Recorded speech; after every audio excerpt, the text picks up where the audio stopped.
Hello and welcome to the podcast, 10 Lessons It Took Me 50 Years to Learn Wisdom for the Next Generation. Here is where we dispense wisdom to an international audience of rising leaders. Today, we talk to a guy that wrote the book on conflict resolution. Actually, he wrote 3 and more. We'll come to that in a second. His name is Allan Parker. My name is Duff Watkins, and I'm your host.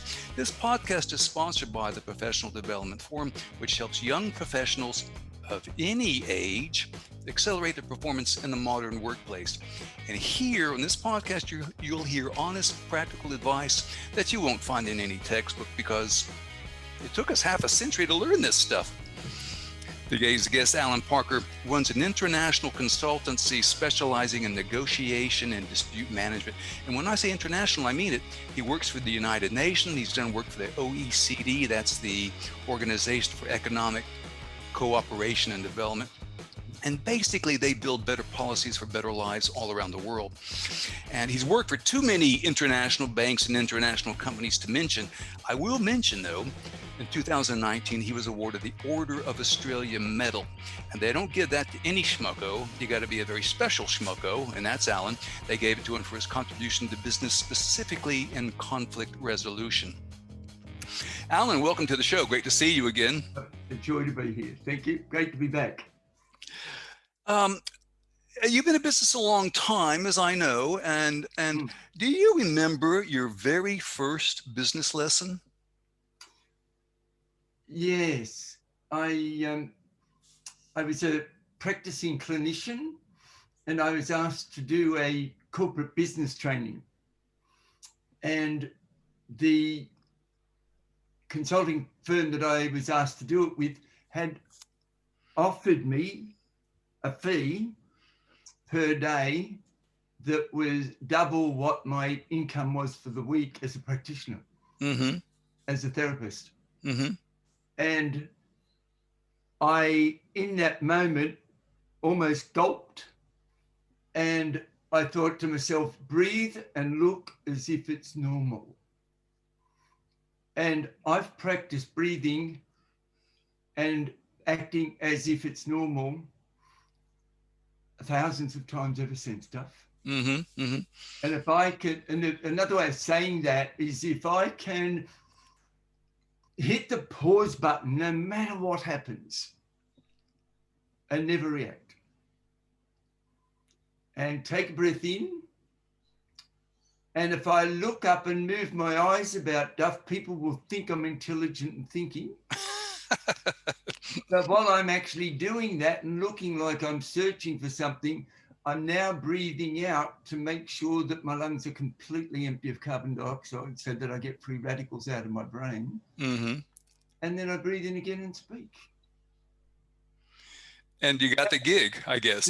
That came from that moment. There you go. Afterwards, I thought, wow, that was a cool thing to do. And it was one of those magic moments where our greater internal intelligence took over. And instead of me being mortified, and I couldn't have said the figure. You know, if they'd have said to me, ask me for this amount of money, I don't think I'd have got the words out. And it only took me 3 months for that to be normal. Yeah. And how quickly things that seem daunting get to normal. Yeah, the new normal. I like that. Yeah. Small amount of time. All right. Well, let us progress to your 10 lessons it took you 50 years to learn. Number 1, everything has its place. I was the 4th of 9 children, Duff. 11 of us in a 4-bedroom house. And my mother and father had a term: if you've used it, put it back. If you haven't, put it where it can be washed. And if we applied that, the place worked really well. But it only took 2 or 3 of us not to do that before everybody's going, where's the soap, or where's the towel, or where's it? And people were always looking for stuff. And every now and again, my mother would go, okay, let me say it again. Everything has a place. Make sure it goes back, because that saves us all time. And you were making the point earlier that if I spend all this time looking for my phone, looking for my car keys, looking for my book, looking for this, looking for that, really it's kind of a waste of Oh, life, waste of Duff, time. if we were to add up that amount of time across a week or a month or a year, we'd be horrified. And I don't know about you. I'm fortunate. I was the fourth of nine. I was the only introvert, and I learned how to be extroverted. I was the only introvert, and I was the obsessive compulsive child. So I ran around being tidy and fixing up and putting everything back, not to do anything else, but, so that my mother didn't. So I was a really attentive, nerdy little kid. And it really serves me well. I do.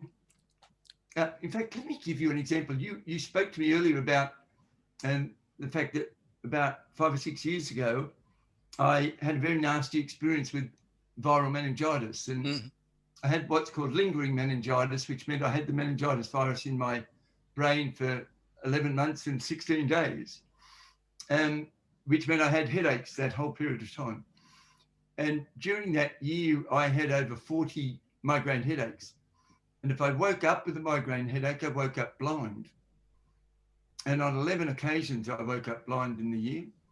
And I got up, showered, shaved, got dressed, and got myself out of the apartment, downstairs, right outside the building was a taxi rank. And I got into the taxi. Now, in that time, my sight was usually coming back because I'd medicated. Mm-hmm. But every time I got in that taxi, I had on exactly the clothes I thought I had on, because everything's in order. Mm-hmm. Mm-hmm. And I could, I wouldn't have had a clue what to do. I knew where everything was. I never had to go, where are the black socks or where are the grey socks? Now that's obsessive by most people's standard, but it just saved, over a lifetime, it saves a year. It really reduces the friction in life. I've heard people do that as well. President Obama made the decision, he said, to save time, to wear either a dark blue or a dark, or to wear a dark suit. That was all. Black, yep. But yeah, two things it reminds me of. One, a famous basketball coach, John Wooden in the USA, he said, he used to tell his players, if you don't have time to do it right, will you have time to do it over? And I think about that, but mostly I think about the way my wife puts it: take, put back. If I remove anything from her presence, or she loans me anything, take, put back means put it exactly back where you found it. I think if I were running a large retail business, I'd want her as my inventory manager. I tell you what, if I put it back, life is a lot more harmonious. I can tell you that. The word I use, you use harmony and friction. The word I like to use is it reduces noise. Mm-hmm. And every time I'm looking for something and I'm running late, that increases the amount of adrenaline and cortisol. Anxiety, yeah, anxiety, yeah. My system, and I don't know if you're aware, but cortisol actually kills hippocampal cells. Mm-hmm. And the hippocampus is the piece of the brain that every piece of memory goes through, and the hippocampus decides if it's short-term memory or long-term memory. Mm-hmm. And it actually kills the cells in the hippocampus. Mm-hmm. It's alarming. Mm-hmm. So everything I can do to reduce adrenaline and cortisol, I have a go at. Mm-hmm. Lowering anxiety in general is a very good idea. Yes. All right. Lesson number 2, practice detachment. Yes. And a curly one, I debated whether I'd put this one in, because to really highlight it well. Well, you're saying that when somebody gets angry and loud in, like, say, you're negotiating or a business deal or whatever, that you need to detach from it. Not get caught up in the noise. Yep. I would say it now. I didn't say it ever while they were alive, but both my parents were alcoholic and my father was violent. And I was fortunate enough to be the kid that had the glasses. And I, at about 7 years of age, thought, I don't need to get upset about this like everybody else. And one night I was standing there thinking, I don't need to get caught up in that. And I walked straight in between him and my mother, and he stopped. And I did that dozens of times. And years later, when I facilitated 2 meetings at the World Investment Forum in Ghana in Africa for the United Nations, about 7 or 8 years ago, I think. And I remember finishing, and we got a unanimous agreement in those meetings. And I remember getting back on the plane and sitting down and just having this moment of, oh my goodness, I did it. We succeeded, we got agreement. And I was reflecting and thinking, what was it in that event, but in all of the large conflicts and things that I've been involved in, what's my greatest asset? And I thought, it's the fact that I am always composed. Mm-hmm. And I mean, always. If I'm in a room with a group of people, I choose composure. And not to get caught up in the heat or the tension of the presenting conflict. And I sat there thinking, I actually know where I learned that. And I think I've practiced it. You know, and in fact, one of the great moments of my life was the last couple of weeks before my father died. He and I had a heart-to-heart, as you often do at those times. And I said to him, I've often thought you had some sense of guilt about what happened in our childhood. And he sort of shook his head, and I said, I really want you to free yourself of that. And I said, you know, you're aware that I did the United Nations meeting, and I couldn't have done that without the ability for me to stay outside of other people's experience and allow people, and I take it further now because I've been practicing it for a long time, but I allow people to have the space to do what they need to do and express what they need to express, and me not have to take responsibility for it, me not have to participate in it, me not have to engage in it, but just simply be there and hold the space for them to do what they need to do.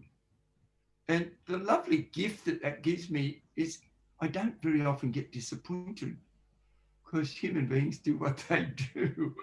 They certainly do. What you're describing, both you and I have a working knowledge of neuroscience, and Yeah. what you're describing to me is a reframing is the sort of common word. Yes. But I like with your parents, it was literally a repositioning of yourself in the conflict, and that composure. I mean, it's a very Zen phrase to talk about practicing detachment, and sounds like you've been practicing it for a long time. I'm still working on it, but it's essential to practice so that you don't get sucked in to everybody else's drama. Yeah. If I get caught, let's assume it's your stress or anxiety or panic or agitation or anger, 20 to 25% of our entire energy that we have available for our body gets used between our ears. Mm-hmm. The brain is a glucose hog. I know that. It just, in fact, I took the chart down. I did a class on neuroscience, an introduction to applied neuroscience for learning yesterday. And the first thing I did was say to them, I want you to know the most important thing I know about neuroscience, and that is oxygen is the primary chemical that you require to think well and stay alive. Because if we don't have oxygen, we'll black out in 4 minutes, we'll be dead in 5 to 6. So it's pretty important. And the other thing, to use your term, oxygen burns glucose, which produces brain energy. And it also has a byproduct, like anything that burns, it's got a byproduct called free radicals.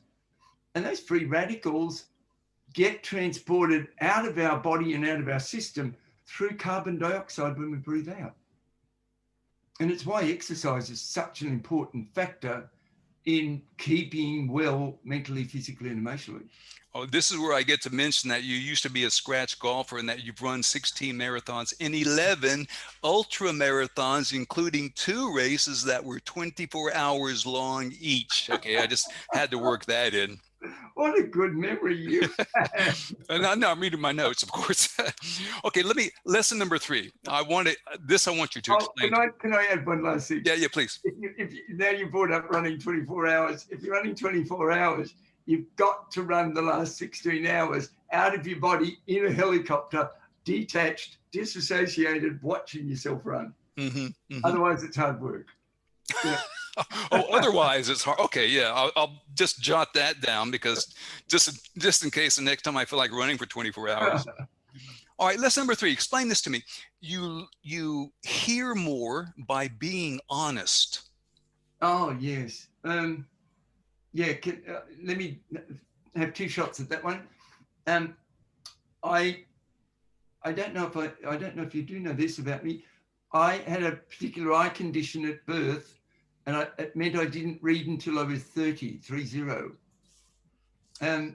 So as you can see, I grew big ears and became a very good listener. And because I couldn't get information through my eyes, I paid a lot more attention. And I fill one of these twice a day by note taking. So I'm a good listener and a prodigious note taker. It means that 2 things will happen. One is I don't get caught up in my own experience responding or reacting to you, because I am staying out of your experience and providing you the space to talk. And while I do that, because that switches on my peripheral vision, it means I have no internal mind chatter. Now, anyone listening to this can practice this one. I can have a conversation with you, and if I look at the light from the window here and the door going into that room there, and I pay attention to my peripheral vision, Duff, that switches off my auditory temporal lobe function, and I don't mind chatter. Now, that means I'm going to listen extremely astutely, and I'll start to notice that every now and again you distort something, either overstated or understated, or leave something out. Now, I don't pull you up about it, but that's an indication that it may need to be clarified or checked out. Now, it's like, part of my weird background is I'm a forensic linguist, and I used to teach soft interrogation skills. And listening for a statement that has a subject and no object tells me that something's missing. Does that mean you have a good bullshit detector, Allan? Most people have an internal visceral bullshit detector. I actually have an auditory linguistic bullshit detector. The other thing is, the more honest I am, the less my memory's drained or taxed. Because every time I tell you a porky, I've got to remember to tell you the porky and keep it inconsistent the next time. So it's taking up unnecessary brain energy to keep track. And people will pick me up and be inelegant about going, well, that's not true, that's not correct, I don't agree. And now we spend inordinate amount of time arguing with one of those ping pong matches backward and forward that go nowhere. So it's reducing noise again. Okay, well, clarify, where does the honest bit come in? So you say you hear more by being honest. What do you mean by honest? Oh, well, again, because I'm a linguist, honesty in linguistics is referred to as a nominalization, which means it's an intangible noun. So you can't touch it. That water bottle's a tangible noun, and I can touch it. So I can videotape that, or you can hold on to it, and we don't have ambiguity about what it is. But the moment we go to a nominalization, And it's one of the greatest problems in the corporate business world. We overuse nominalizations all the time. It's about honesty, it's about integrity, it's about trust, it's about leadership, it's about strategy, it's about vision, it's about collaboration, it's about integration, it's about elevation, it's about engagement, it's about accountability. All those words are abstract nouns. And everybody makes up their own meaning for it. So we have conversations and we think we agree with each other, but I have no clue when we're going to discuss accountability, what that means to you and what it means to me. So where does the honesty come in? We are dishonest because we're ambiguous. Mm-hmm. An ambiguity means omission. An omission means deceit by deception, but deceit by omission. Okay. All right. That's a crash course in forensic linguistics and investigation into accuracy. I needed an update in the forensic linguistics. I was falling behind. You've got to be an obsessive compulsive nerd. Oh, I'm close enough. I'm close enough. All right, lesson number 4. Everybody knows that endings are new beginnings, right? But you're saying endings are beginnings, except when they're not. Yeah. Yeah. Yeah. Again, a couple of ways of saying it. If I just finished a 24-hour event, if I'm not already preparing myself for the next event, I'll have a slump.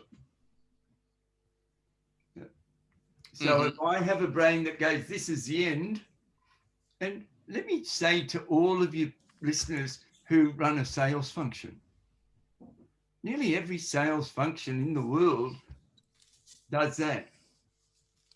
Yeah.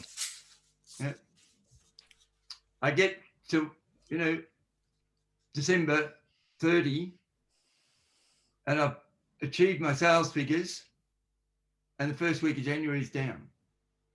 Go to March, same thing. The last 2 or 3 days, I change and I close deals and I reach the target. And when we do a competition model, which is how do I set a target and achieve it, the moment I achieve it, my energy system switches off. And therefore, the first week of the month, we don't do good sales. But if I go, I want a sales curve this year that goes up that way and does not have a drop. Mm-hmm. Now, the average punter is going to go, oh, you're going to have some drops sometimes. And I go, yeah, everything's impossible until it's not. Mm-hmm. Yep. And so that's the first bit, is keep things going. The other is that we're about to see off a colleague who's just retired from our organization, and they're about to leave, and we've got a goodbye session for them. If at that session, I have had the person who's going to replace them in working with them for the last month, so that the handover is done easy, quickly and simply from the person who's leaving with this massive knowledge, the person who's coming into the role is already in the organization and known. Mm-hmm. And then that person is at the farewell, and it's a farewell and it's a greet. Mm-hmm. And the farewell needs to be a celebration. The farewell needs to be acknowledgement. The farewell needs to be us elevating that person to wherever they're going next, and give them great feelings and experience to take with them to their next role, whatever they choose that to be.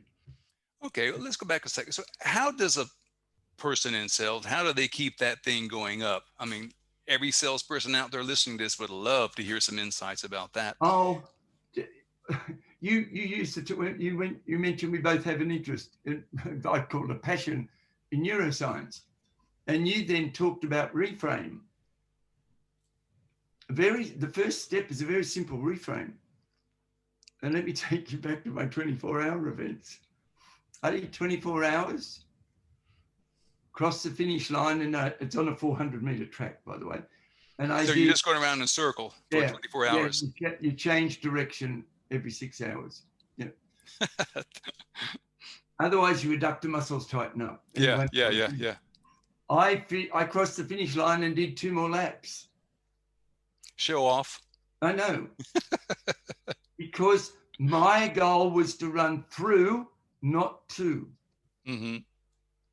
So everybody crossed that finishing line, and every single person collapsed on the ground and said to their body, that's all I could do.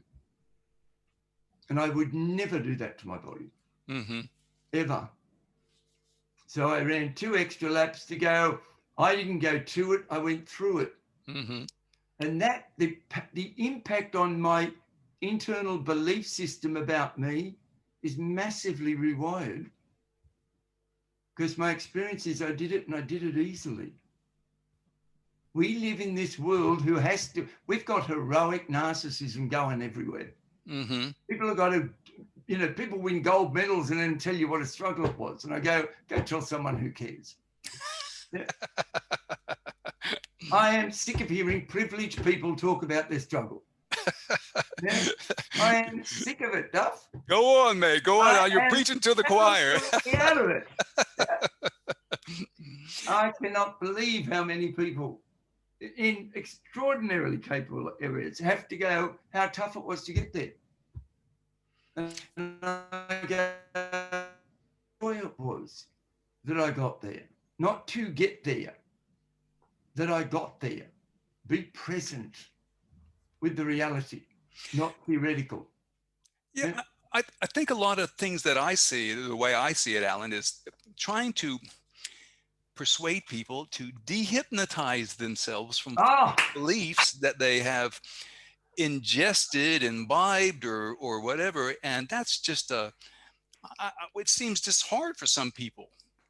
But really, it's no more difficult than walking through a doorway. I just love you.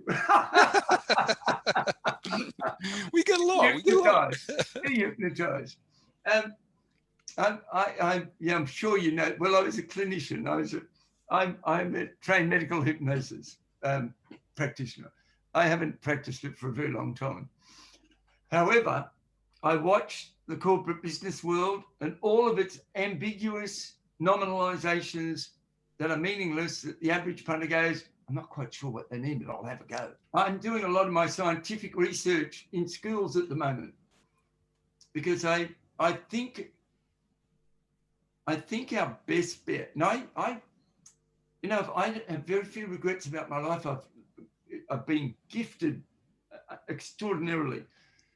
But I'm more and more, as I get older, more and more work with schools so that I can influence early childhood development and teens through their teen years, because that's where our best chance of change comes from. And I was thrilled this morning. I had a show. I don't watch television very much, and I noticed it was just before 7 o'clock, and I thought I'll switch on the news and see what's on the news. And when I switched it on, there was a report about the concerns in the coal and petrochemical industries of the rapid change to renewable energies. And they talk particularly about the loss of petrol revenue to battery-driven cars.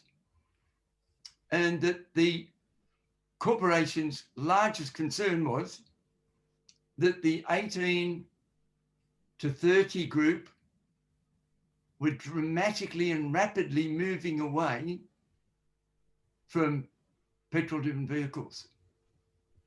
That's a good thing, right? Those people, the young ones, are saying, we are taking the environment, climate change, the melting ice caps seriously, and it's time you did too. And that's it. From a change management perspective, we have been negligent at the top ends of organizations because they've held out with petrochemical and energies that are not sustainable for 2 decades beyond when the science was conclusive. And that's just living in a state of denial. That's head in the sand stuff. And now the younger generation, who I am supporting, I think they're our best chance. They're saying we're looking after the environment. It's just a given. And I think they'll save us, quite frankly. Well, I hope you're right, because I don't think we're going to save us. Yep. Let me roll on to lesson number 5. And you'll have to explain this to me. When to step out or when to step in? Oh, yes. 3 times in this, no, twice in the interview, you've asked me a question. I've said, I have to deal with that 2 ways. That was me going, oh, I really want to get into this one. With the others, I wanted to get in, but I didn't have the passion on it. And I just noticed the 2 when I said, oh, I'll have to break it down into 2 parts, which is my clever way of saying to you, I might need a little bit more time on this one.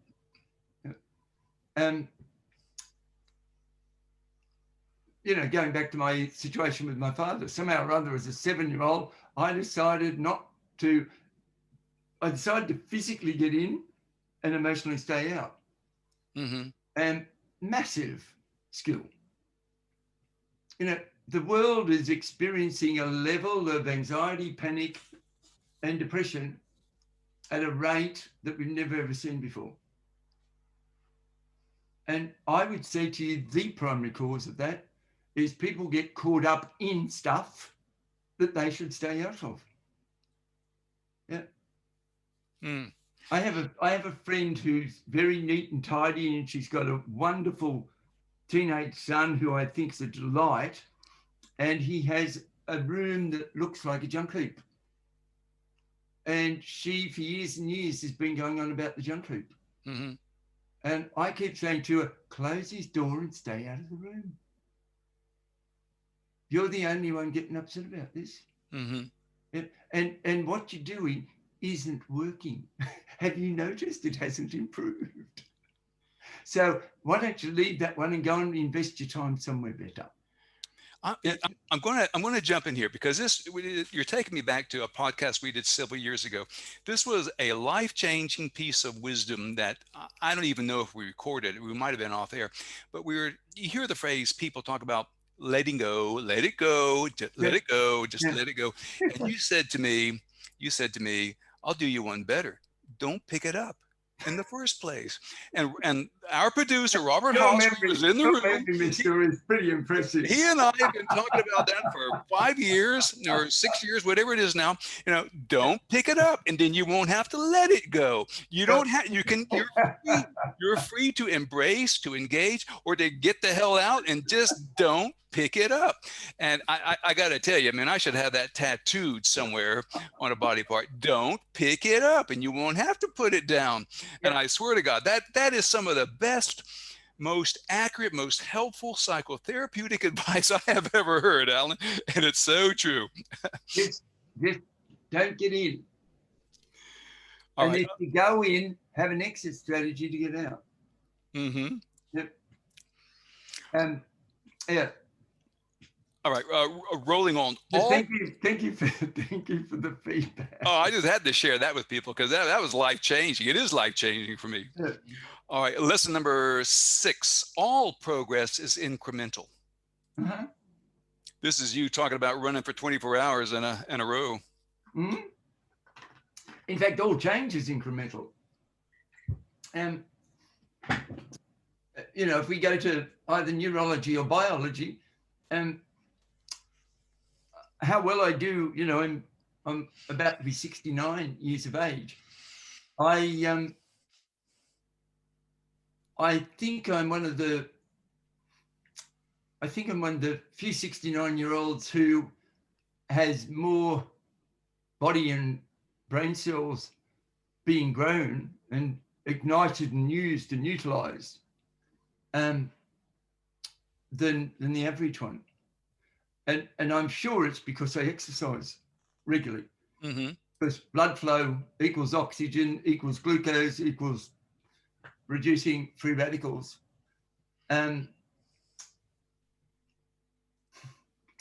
Yeah, we've got to keep moving, I think.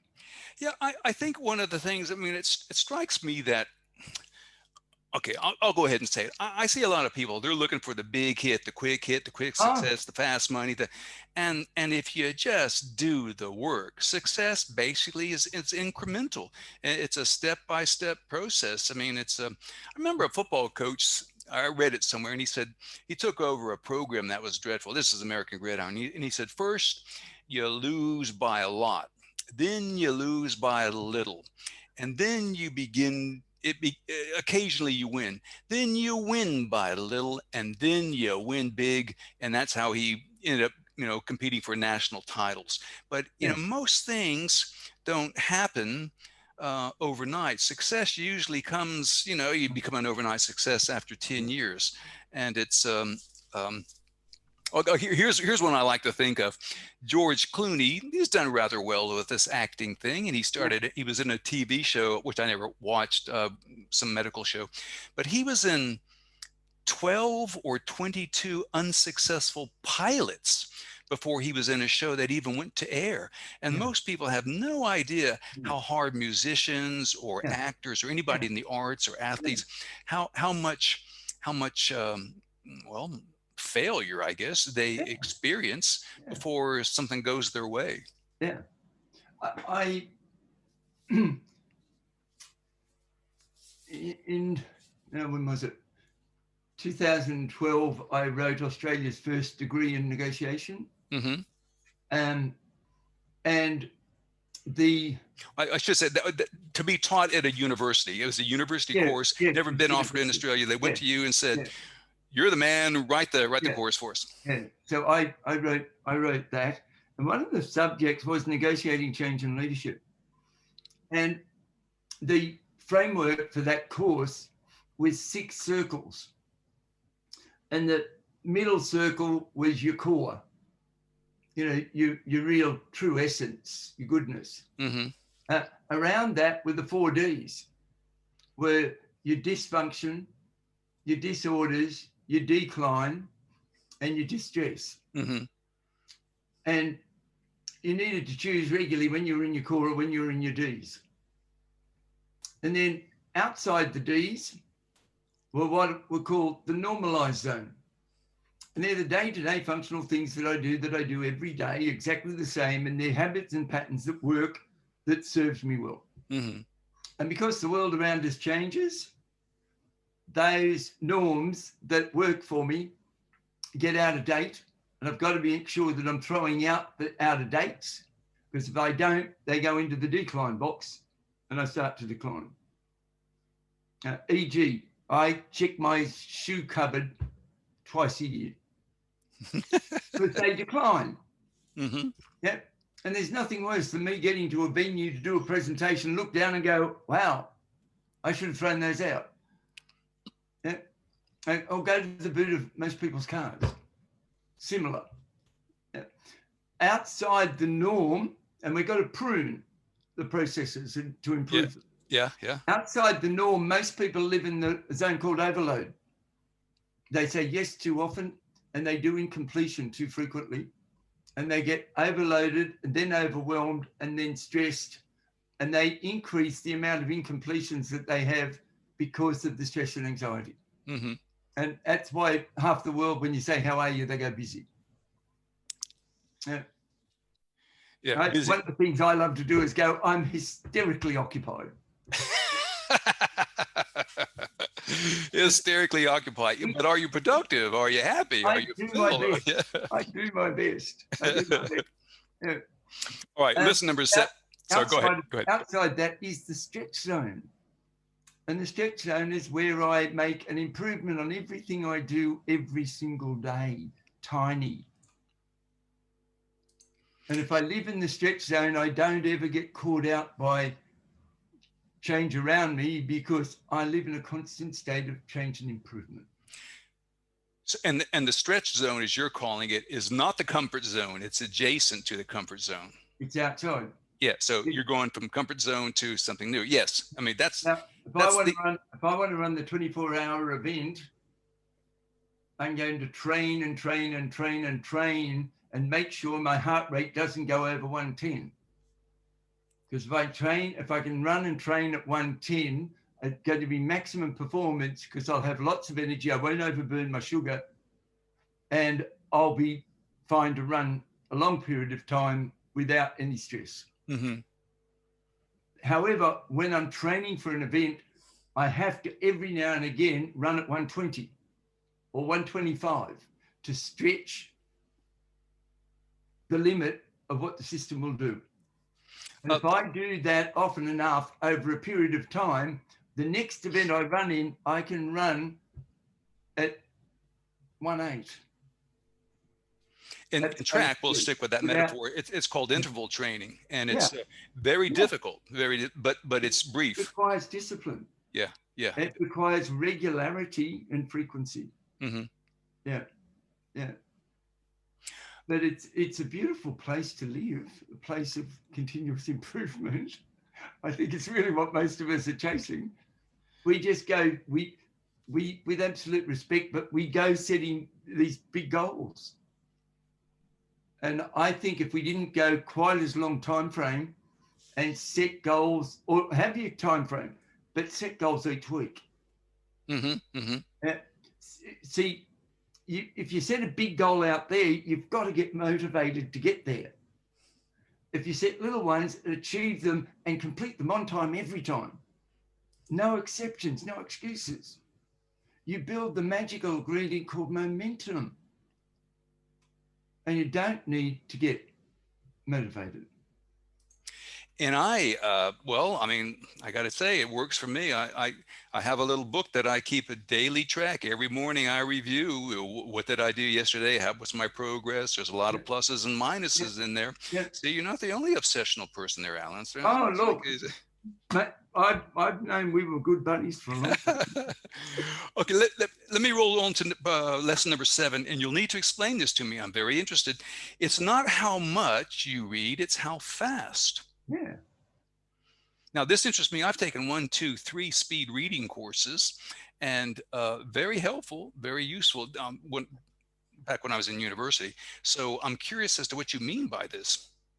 Duff, I ran a course in neuroscience yesterday, and I taught them how to move the fovea.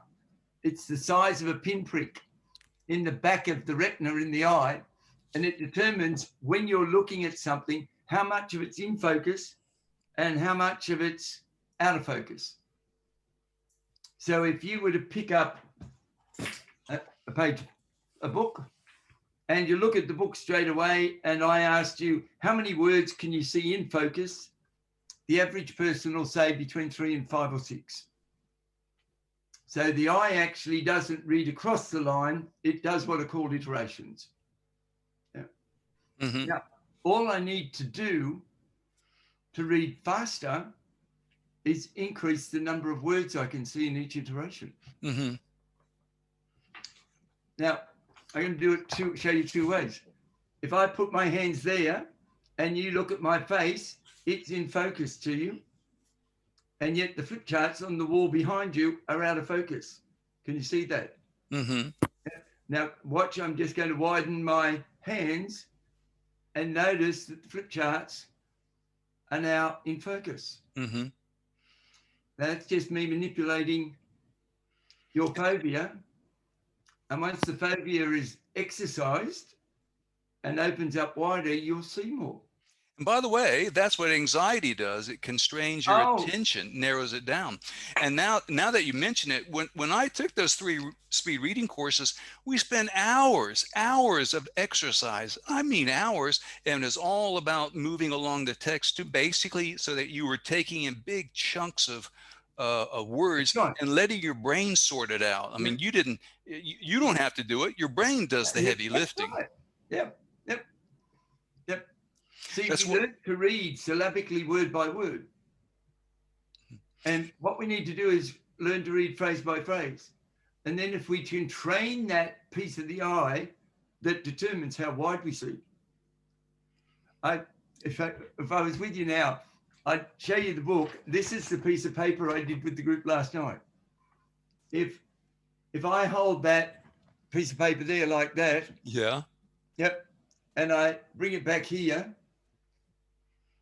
and you'll notice that your focus changes. When you go through there, and that's all I need to do, because when I come back here, I can see all of you. When I go to there, I can only see the green light. And back here, I can see the whole screen with you and me in it. Mm-hmm. Now, that's the thing that needs to happen in the brain to be able to see more. So that instead of jumping 4 times across a line, I jumped twice. And it's not that hard. I just want to say, when I did these courses, my best, and you're tested on reading comprehension for listeners. Yeah. So I was able to read Aristotle's Poetics at 2,000 words a minute with 80% comprehension. In fact, Allan, I was so good, I would just go down to the library and I'd walk along the stacks and I could just point to the books and I would absorb the information. That's how good I was, man, I'm telling you. And now that is available to all of the stuff. It is. They got you into a room and they moved you, and what they were doing was moving your eyes over and over and retraining your eyes, and the extraocular muscles behind your eyes were actually being exercised in a way they have never been before. And the more we exercise the eye, the stronger the extraocular muscles get, and the smoother and the faster the eye can move. And all it takes is practice. Pure biology and practice. Yeah. All right. Lesson number 8. Agreement is always available. Oh. Now, a negotiator would say that. I'm going to answer that in a very unusual way. And I'm going to touch wood and declare my humility. This is actually my 39th year of consulting. I have no idea of the number of large, complex, multi-party, multi-stakeholder negotiations that I've managed. Just wouldn't have a clue, lost count. Mm-hmm. The largest negotiation I'd managed had 10 million people in it. And we consulted to them for 4 years to get them to come up with the recommendations for the 1,200 world leaders that ratified the policy in Istanbul in 2004. Mm-hmm. Now, that was done purely because I designed a process that instead of sending out and asking people for their views, I didn't ask people about what the problem was. Now, they told me about what the problem was, but then we started going, and what are the needs? And we got the needs. And then we went, what are the collective needs? Now, once we started asking what everybody needed, we started getting a lot of commonality. And all of a sudden we go, wow, they're all agreeing they want a voice. They all want to be heard. They all want to be understood. They all want to be respected. They all want to be treated fairly. They all want integrity, blah, blah. And all of a sudden you got all this agreement that arrives. Mm-hmm. Now, the problem is then people try and converge and go to a solution. But we didn't do that. We just took the first 2 needs that everybody, virtually everybody said they wanted a voice, wanted to be heard, and wanted to be understood. Of course. And it's like hello. Mm-hmm. And everybody, because this was an international meeting, very large scale, I suspect it may have been one of the largest public policy consultancies in the world. We then said, here are 2 needs that everybody agrees on. So let's start with the agreement. Let's get you to generate what are the options available for us to fulfill the needs, not what's the solution. How many options can we generate? So we got millions of options back. Mm-hmm. And it was, it took a lot, there was a lot of work in disseminating analyzing the data. But there was a lot of commonality in the options. So we actually eventually through doing that process, we just fed back to people, this is what you're saying the options are. Have we got it correct? And then we started getting yes or no, and we got lots of agreement about what the ones were everybody agreed on. And then we just started putting that into phrases and comments of recommendation. Sent them back out and got their feedback and adjusted it. Now that took 5 years. It was called the Bologna process, run by the OECD. Now, I want to tie in something that again, something else I learned from you in a previous podcast. It's discover the 5 options. And as I recall, anybody, any schmucko can get option number 1, 2, 3. Those are obvious. Everybody sees that. Anybody can get there. But when you're trying to resolve a conflict, when you're doing a dispute, and you got to be creative, and you go down to level 4, level 5, that's where it occurs. That's where it happens. Well, you're amazing. Did you write that down? Did you keep notes of our podcast, or did you listen to it before we started? I listened to it and turned it to an article on LinkedIn. But the point is that if it was obvious, everybody would arrive at it. So you have to exert yourself, use a bit of creativity, and as you were just explaining beautifully, I think, identifying wants, needs, generating options, and then it sounds almost as if it kind of became self-sorting. I know there's a lot of work goes into. Oh no, it does. I just just before the shutdown, I was asked by the New South Wales government to manage a 24-year-long dispute around rural and environmental and water allocation. 24-year dispute. And it's been going 24 years, and it involves at least a third, directly involves at least a third of the population of the state, and indirectly affects everybody in New South Wales. And they've been running, I can't even imagine how much time loss, productivity loss, cost, and legal costs that could have run out. I had no clue. But it was still going.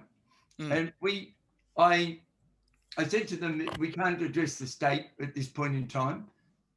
Give me the region that's the worst case that you can find, and we'll work as a case study on that region, and I'll develop a process to get it sorted, to get agreement. And if we can get that process to work, we can then try it in other regions that are not as difficult.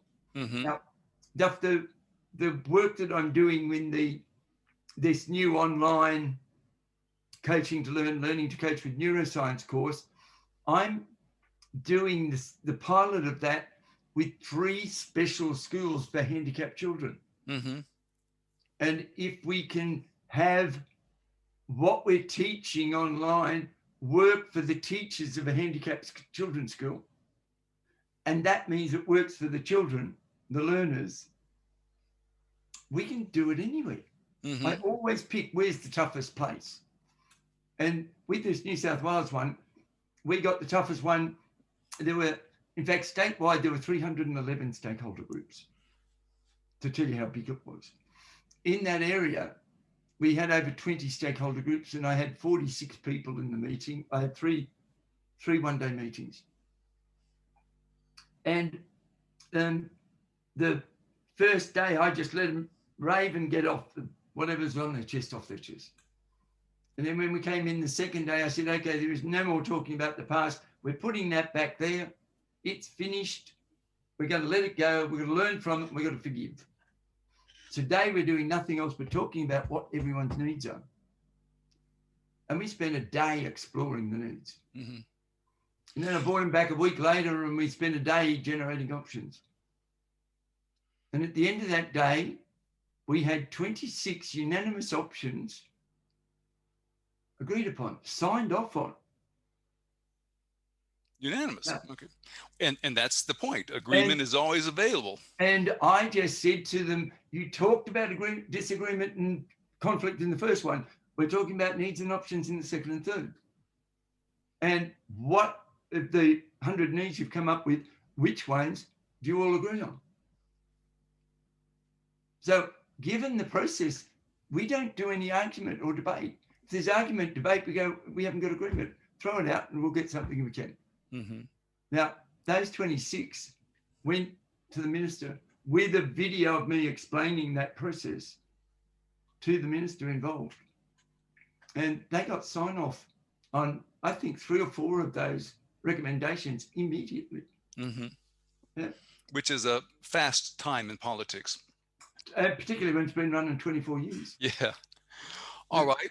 Pushing on, lesson number 9. Words produce predictable outcomes. Oh, gosh. I'm a forensic linguist. I can discuss that for a lifetime. Let me answer it in 3 ways. The most commonly asked questions in the business world, in our busy, rush, pressured corporate world, is a grammatic question. A grammatic question is, did you, would you, could you, have you, is it, are they? Would she? Requires yes or no as an answer. Mathematical chance of disagreements, 50%. That's predictable. Second question we ask is a negative grammatic question. Don't you think it would be? Mm-hmm. Aren't we going to? Isn't it time? Shouldn't we? Now, they create confusion. Because I said to you, don't you think we should finish on time? The answer is yes and no. If I ask that of 50 people and I go, how many of you think it's yes? How many of you think it's no? I get half the room or 2/3 of the room. The others are sitting there going, I'm not sure. Yeah. But if you throw in enough of those questions, you'll create argument and confusion. Next question that's most commonly asked is a prosaic question. That's a statement that sounds like a question. Duff, you know what I mean? You know what I mean. It's not a question, it's a statement. Mm-hmm. But I inflect it at the end and it sounds like it. That's the best you can do. You're not serious. You're kidding me. Yeah. On it goes. And you think that's good enough. I suspect it's all over, don't you? They're just dreadful. But when I'm under pressure and time's short and I've got positional power, let me tell you, they'll come out of my mouth frequently. And the next one's an alternative question, would you like A or B? And all you got to do to dismantle me is go, no, I think I prefer C, D, or E. Mm-hmm. Yeah. So those 4 types of questions, which are the most common that we use in a rush, busy world, all have very predictable, unuseful outcomes. Yeah. But if I go broad WH, which is just simply what and how, with less than 10 words, I'll never get disagreement. I'll always get rapport. I'll always get interested and I'll get good information. Give that to me again, Alan. What were those words They're you called just said? broad WH. See, people will use the term open-ended questions. I go, no, throw that out. It's not true. Duff, could you talk to me about X? Now, could you talk to me about X? The answer is yes or no.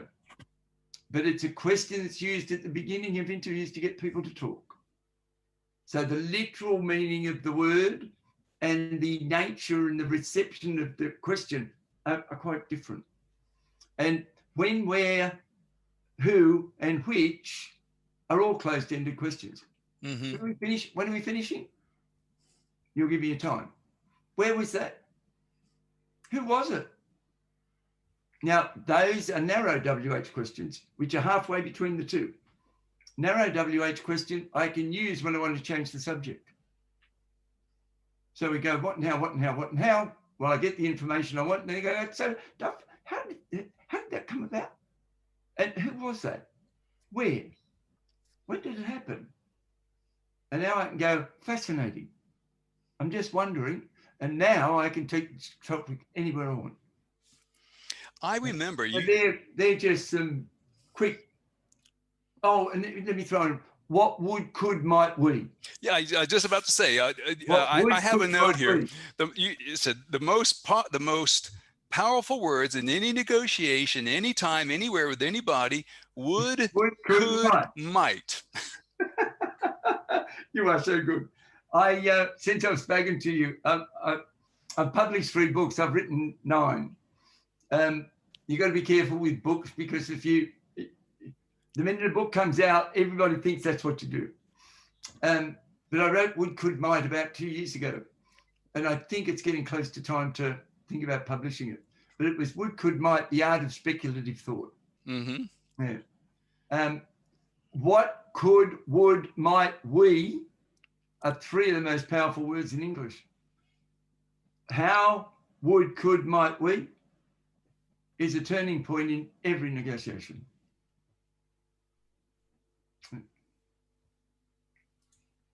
And now, if you're saying something and I think I need to disagree, but I don't want to disagree explicitly, I can use one of the following words. So, given, if, the thing that's fascinating about that is, and I'm just wondering, or I suspect, or if I may, Duff, let me add something to that. Now, if I use any of those words, I can add extra stuff on to you, and I'm building on what you're saying, not creating a contradiction. Mm-hmm. Yeah. The 24-year dispute, the big mental shift reframe again that I did was I read quickly, like you, I've done work with Dr. Stephanie Burns in the reading space. I read the 5 pieces of legislation that were in the dispute, and there was one particular piece which was very contentious. And so I went through it, and I, with a highlighter pen, marked every time the word accept was used. Mm-hmm. And then I tabbed the page. Now, I didn't even read what it was, but I put a tab on the page, and I walked into the room with the hard copy of it in my hand with the tabs. And I said to them, I'm not going to ask you to read this, nor am I going to ask you if you have, but I want you to know I have. And every piece of those papers that's sticking out of that book, and there was 300 of them,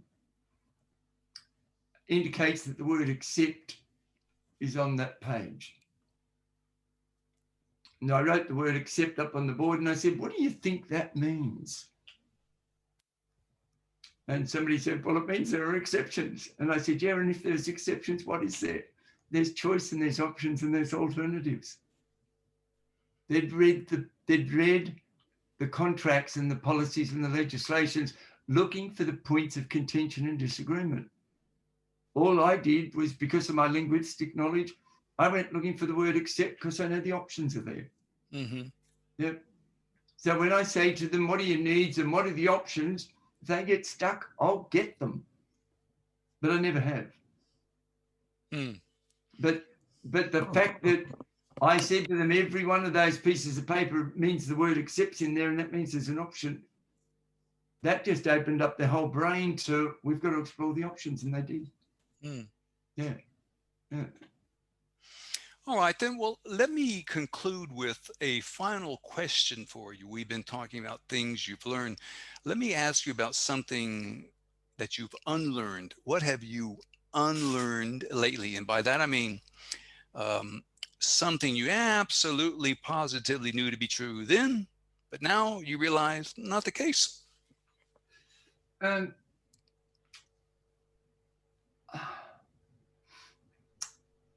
My brain goes back to meningitis, actually, for a really good example, because I've been a runner for 50 years. And when you got meningitis and 5 to 8 out of 10 headaches 24 hours a day for three and a half years, it turned out, you can't run. And I couldn't cycle. And I'm a runner. I probably have 7 or 8% body fat. I've got legs that when I swim, they just drag along the bottom of the pool. And so I decided I had to learn not to run and stay sane. Mm-hmm. Mm-hmm. So I decided that I'd go swimming and learn to swim, and that would allow me to learn not to run. Because I just mentally, I didn't know what I was going to do.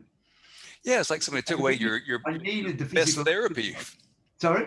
It's like somebody took away your best therapy, and then you say, "Well, what do I do Oh, now?" people often say to me, "Do you meditate?" And I go, I run in a helicopter above myself, watching myself. That's a yes. I think that's probably yes. So it was a great achievement, because I'm built to run and I'm not built to swim. And I'm now at the point, in fact, I did 20 laps, 20 minutes before we started. I now enjoy swimming. Yeah.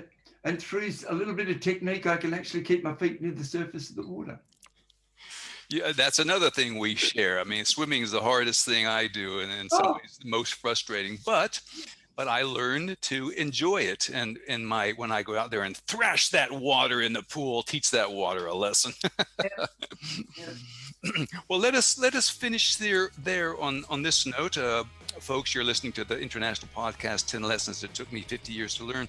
This episode is produced by Robert Hossery and sponsored by the Professional Development Forum. PDF provides webinars, social media discussions, podcast parties, everything you want, everything you need to know. You can find them online, professionaldevelopmentforum.org, and best of all, it's all free. Now, before you go, Allan, I know the 3 published books that I know that you have are Switch On Your Brain, Yes. The Negotiator's Toolkit, and Beyond Yes, Negotiating and Networking. Yeah. So if listeners, if you can email us, we'd love to hear your comments. Email us at podcast@10lessons.com, and I will find a way to get you Allan's book.